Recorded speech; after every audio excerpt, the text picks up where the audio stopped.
আসসালামু আলাইকুম বন্ধুরা, আশা করি সবাই সুস্থ আছেন। বন্ধুরা, অর্থনৈতিক কাঠামো এবং সামরিক শক্তি দুই দিক থেকে বিবেচনা করলে যুক্তরাষ্ট্র অবশ্যই একটি সুপার পাওয়ার। তবে দুঃখজনক হলেও সত্য, তাদের আচরণ ধূর্ত শিয়ালের মতো। বিশেষ করে প্রতিপক্ষকে মোকাবেলা করার জন্য তারা বাঘের মতো একা শিকার করে না, তারা ধূর্ত শিয়ালের মতো তাদের যে পুরো বাহিনী রয়েছে, বিশেষ করে তাদের যে মিত্র জোট রয়েছে, সবাইকে নিয়ে আসে। সেটা আফগানিস্তানের ভেতর আক্রমণের কথা বলুন বা ইরাকে আক্রমণ, এই সকল ক্ষেত্রেই কিন্তু যুক্তরাষ্ট্র তার ন্যাটোর যত মিত্র ছিল সবাইকেই কিন্তু যুদ্ধের ময়দানে সে আনতে বাধ্য করেছে। তবে বর্তমান সময়ে ইরানের বিরুদ্ধে মধ্যপ্রাচ্যের ক্রাইসিসে যুক্তরাষ্ট্র বহুদিন ধরে চেষ্টা করছিল তার ইউরোপিয়ান মিত্রদের যুক্ত করার জন্য, তবে সে সফল হয়নি। তবে অবশেষে এই জিনিসটা দৃশ্যমান যে ইউরোপীয় ইউনিয়নের যুক্তরাষ্ট্রের যে শক্তিশালী মিত্র দেশ রয়েছে, বিশেষ করে জার্মানি, যুক্তরাজ্য এবং ফ্রান্স, এই তিনটি দেশ ইরানের বিরুদ্ধে সরাসরি মাঠে যুদ্ধে নামতে চলেছে। ইতিমধ্যে আপনারা নিশ্চয়ই অবগত আছেন, জার্মানির মতো দেশ ইসরায়েলকে বিভিন্ন ধরনের সমরাস্ত্র কার্গো প্লেন ভর্তি করে ইসরায়েলে প্রেরণ করেছে এবং তেলের সাপ্লাইয়ের জন্য জার্মানির যারা নাবিক রয়েছেন এবং তাদের যে লজিস্টিক সাপোর্টের জাহাজগুলো রয়েছে সেগুলো কিন্তু সহযোগিতা শুরু করেছে। গতকালকে এই ধরনের একটি লজিস্টিক সাপোর্টের যেটা জ্বালানি নিয়ে যাচ্ছিল ইসরায়েলে, এই ধরনের একটি জাহাজ ওমান সাগরের উপকূল থেকে ইরানের যে ইসলামী বিপ্লবী গার্ড নেভি রয়েছে তারা আটক করেছে। গতকাল থেকেই কিন্তু ইরান এবং ইউরোপীয় ইউনিয়নের মধ্যে যে প্রকাশ্যে দ্বন্দ্ব, সেটা থমথমে পরিস্থিতি ছিল এবং যে কোনো মুহূর্তে বড় ঘোষণা আসতে পারে সেই আশঙ্কাও করা হচ্ছিল। অবশেষে সেই বড় ঘোষণা এসে গেছে। দেখুন, যুক্তরাজ্য, ফ্রান্স এবং জার্মানি তিনটি দেশ যৌথভাবে নতুন করে বিবৃতি দিয়ে ইরানকে 15 দিনের সময় দিয়েছে। আগামী 15 দিন মানে চলতি জুলাই মাসের মধ্যে যদি ইরান, ইসরায়েল এবং যুক্তরাষ্ট্রের সঙ্গে পরমাণু ইস্যুকে কেন্দ্র করে কোনো সমঝোতার চুক্তি না করতে পারে, তাহলে ইরানের উপর যে স্ন্যাপব্যাক বিট রয়েছে সেটা আনুষ্ঠানিকভাবে অ্যাক্টিভ হয়ে যাবে এবং জাতিসংঘের অধীনে ইরানের উপর যে কোনো দেশের হামলা তাদের পরমাণু ইস্যুকে কেন্দ্র করে বৈধ হিসাবে গণ্য হবে। এই ঘোষণা দিয়েছে ইউরোপীয় ইউনিয়ন।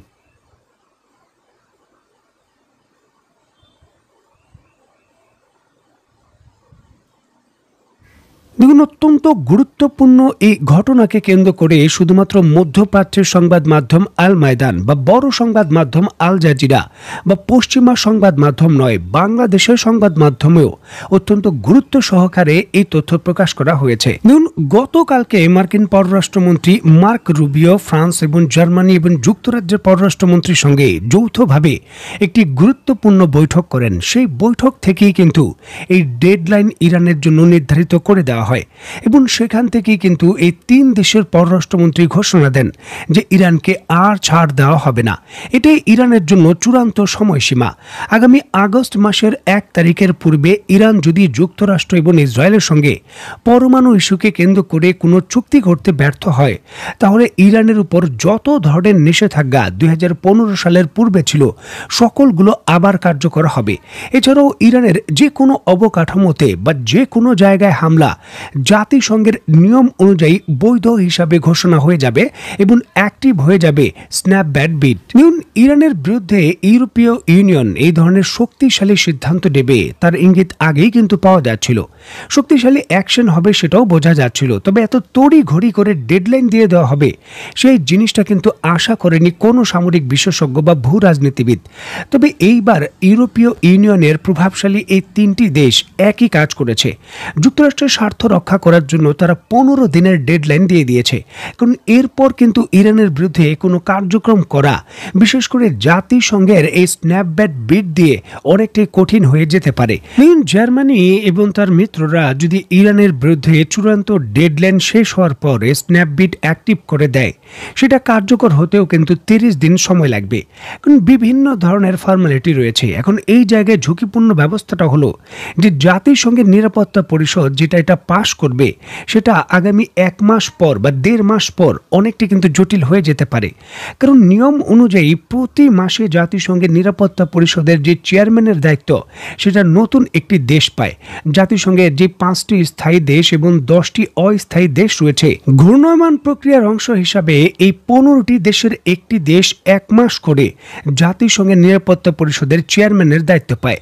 আগামী অক্টোবর মাসে সেই চেয়ারম্যানের দায়িত্ব পেতে চলেছে রাশিয়া। আর এই জন্যই কিন্তু ইউরোপীয় ইউনিয়ন তড়িঘড়ি করে এই অগস্ট মাসের মধ্যেই ইরানের বিরুদ্ধে এটা বাস্তবায়ন করতে চায়। আগামী আগস্ট মাসে রাশিয়া যদি চেয়ারম্যানের দায়িত্ব পায় ইউএন সিকিউরিটি কাউন্সিলের, তখন ইউরোপীয় ইউনিয়নের যে কোনো জরুরি বৈঠকের যে অনুরোধ রয়েছে সেটা কিন্তু ডিনাই করতে পারে রাশিয়া। আর এই ইস্যুকে কেন্দ্র করে জরুরি ভিত্তিতে তড়িঘড়ি করে সিদ্ধান্ত নিতে চায় ইউরোপীয় ইউনিয়ন এবং যুক্তরাষ্ট্র, যার জন্য কিন্তু 15 দিনের ডেডলাইন দেওয়া হয়েছে। দেখুন, এখানেও কিন্তু সামরিক বিশেষজ্ঞরা আশঙ্কা করছেন যে ইউরোপীয় ইউনিয়ন এই ডেডলাইন দেওয়ার চূড়ান্ত ইচ্ছা যে প্রকাশ করেছে, এর পেছনে রয়েছে যুক্তরাষ্ট্র এবং ইসরায়েলের সামরিক প্রস্তুতি। তারা দুইটা দেশই কিন্তু ইরানে আক্রমণ করার চূড়ান্ত প্রস্তুতি সম্পন্ন করেছে। আর এই জন্যই কিন্তু এই ডেডলাইন দেওয়া হয়েছে।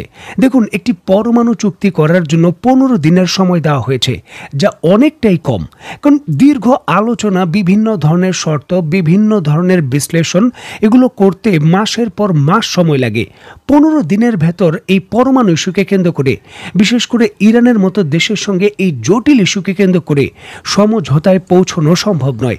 আর এই জন্যই কিন্তু অনেকে বলছেন যে চূড়ান্তভাবে ইরানের জাতিসংঘের অধীনে হামলা করার অনুমতি দেওয়ার জন্যই ইউরোপীয় ইউনিয়ন এই ডেডলাইন দিয়ে দিয়েছে।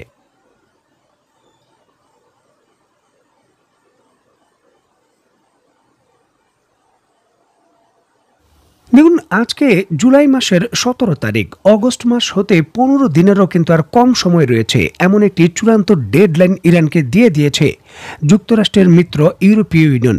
ঠিক এমতো অবস্থায় ইরান ঘোষণা দিয়েছে এই ডেডলাইন যদি ইউরোপীয় ইউনিয়ন সরিয়ে না নেয়, তাহলে ইরান তার পরমাণু কর্মসূচি জোরদার করে দেবে এবং ইউরেনিয়াম এনরিচমেন্টের যে পরিমাণ সেটা 60% থেকে সর্বোচ্চ 90% নিয়ে যাবে, যেটা পরমাণু বোমা তৈরি করার জন্য উৎকৃষ্ট। ইরানের কর্তৃপক্ষের পক্ষ থেকে পরিষ্কারভাবে স্টেটমেন্ট দেওয়া হয়েছে, ইরানের শান্তিপূর্ণ পরমাণু কর্মসূচি, যেটা এশিয়ার ভেতর ইরানের ভূখণ্ড হচ্ছে, সেটা যদি ইউরোপীয় ইউনিয়নের জন্য থ্রেট হয়, তাহলে এই যে ডেডলাইন দেওয়া হয়েছে চূড়ান্তভাবে ইরানের বিরুদ্ধে, সেটা ইরানের জন্য অস্তিত্বের সংকট। আর ইরান তার অস্তিত্ব সংকট মোকাবেলা করার জন্য যে কোনো ধরনের পদক্ষেপ নেওয়ার জন্য যে কোনো ধরনের অধিকার রাখে। আর এই ক্ষেত্রে তারা 90% ইউরেনিয়াম এনরিচমেন্ট করে তাদের অস্তিত্ব রক্ষা করার জন্য যে লড়াই সেটা করতে চায়।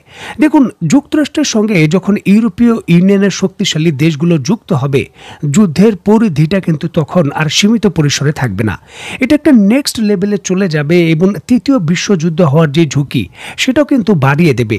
কারণ আপনি যুক্তরাষ্ট্র একা হামলা করার পর পুরো তার দল বল এবং অন্যান্য মিত্রদের এই মধ্যপ্রাচ্যে এনে যুদ্ধ সংগঠিত করছেন, বিশেষ করে এশিয়ান কান্ট্রিগুলোকে চাপ প্রয়োগের জন্য।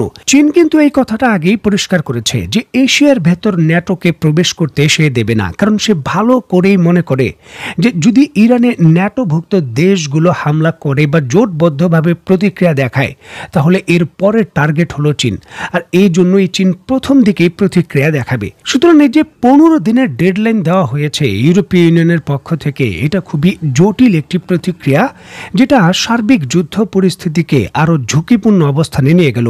তোমাদের অত্যন্ত গুরুত্বপূর্ণ এই ইস্যুটিকে কেন্দ্র করে যখনই কোনো নতুন আপডেট আসবে, সাথে সাথেই আপনাদের আমি জানাতে চেষ্টা করব। সেই পর্যন্ত সবাই ভালো থাকবেন, সুস্থ থাকবেন এবং বাংলাদেশকে ভালোবাসবেন। আল্লাহ হাফেজ।